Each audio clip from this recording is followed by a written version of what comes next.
అత్త ఆడపడుచు మీరే ఇలా వేధిస్తుంటే నేను నా భర్త ఎలా సంతోషంగా బతకగలం? నా భర్త ఉద్యోగం తీసుకునే కదా సంతోషంగా ఉన్నారు. వచ్చే జీతంతో నువ్వు, నీ భర్త, నీ పిల్లలు బాగుపడితే సరిపోతుందా? నాకు ఇంకో కొడుకు, 2 ఆడపిల్లకాయలున్నారు.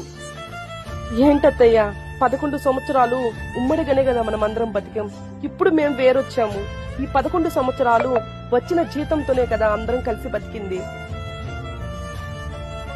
2 ఇల్లులు కడితే ఒకటి మీకే కదత్తయ్యా ఇచ్చింది. మీ ఇల్లు కూడా మాకు కావాలి. అమ్మా, రిజిస్ట్రేషన్ ఆఫీస్ కి వెళ్తాం పో. అత్తయ్య, ఇది చాలా అన్యాయం. నేనెవరో కాదు, మీ మేనకోడలే కదా.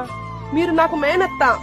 పాపం ఆయన మీరు ఎంత బాధ పెడుతున్నా, అవమానిస్తున్నా మిమ్మల్ని ఒక్క మాట అనలేక కృంగిపోతున్నాడు తెలుసా.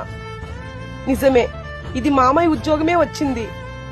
అంత మాత్రాన నేను మరిదిని, ఆడపడుచుల్ని చూడనంటున్నానా? వాళ్ళ అవసరాలన్నీ ఖచ్చితంగా నేను చూసుకుంటాను.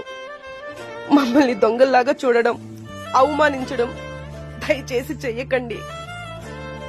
తండ్రి ఉద్యోగం పెద్ద కొడుక్కి వచ్చినంత మాత్రాన కుటుంబ బాధ్యత అంతా ఒకడి భుజం మీదే మోయడం సాధ్యం కాదు. వచ్చిన జీతాన్ని నలుగురికి పంచడం కరెక్ట్ కాదు. కష్టపడందే రూపాయి రాదు, ఇది గుర్తించుకోగలరు.